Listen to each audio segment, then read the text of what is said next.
Hello everyone, today I'm going to show you how to fix Messenger unable to login problem. Don't worry, follow my all steps, I have solved the problem. Now first open your phone setting, scroll down,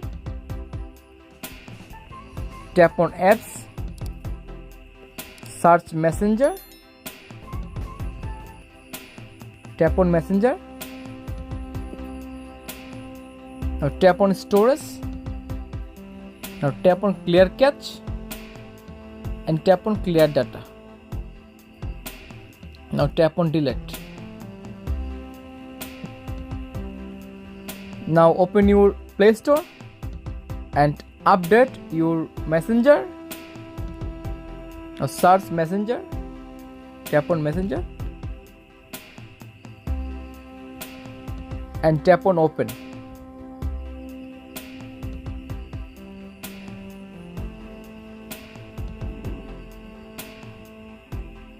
Now tap on continue, tap on save,